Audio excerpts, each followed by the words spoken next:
एक सौदागर राजा के महल में दो गायों को लेकर आया। दोनों ही स्वस्थ, सुंदर व दिखने में लगभग एक जैसी थीं।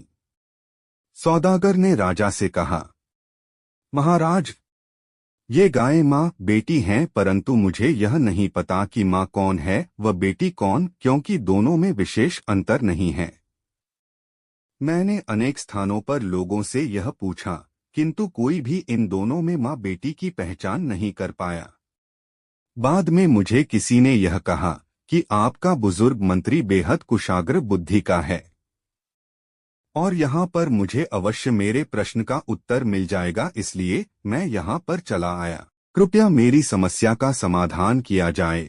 यह सुनकर सभी दरबारी मंत्री की ओर देखने लगे। मंत्री अपने स्थान से उठकर गायों की ओर गया। उसने दोनों का बारीकी से निरीक्षण किया, किंतु वह भी नहीं पहचान पाया कि वास्तव में कौन माँ है और कौन बेटी है। अब मंत्री बड़ी दुविधा में फंस गया। उसने सौदागर से एक दिन की मोहलत मांगी। घर आने पर वह बेहद परेशान रहा। उसकी पत्नी इस बात को समझ गई। उसने जब मंत्री से परेशानी का कारण पूछा तो उसने सौदागर की बात बता दी।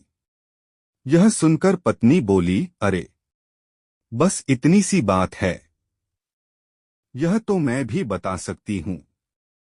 अगले दिन मंत्री अपनी पत्नी को लेकर वहां गया जहां गायें बंधी थीं।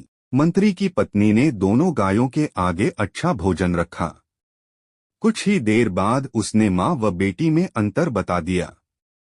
लोग चकित रह गए।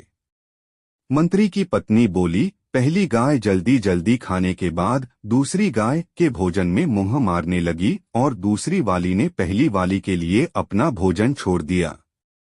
ऐसा केवल एक माँ ही कर सकती है, यानी दूसरी वाली माँ है। माँ ही बच्चे के लिए भूखी रह सकती है। माँ में ही त्याग, करुणा, वात्सल्य, ममत्व के गुण विद्यमान होते हैं।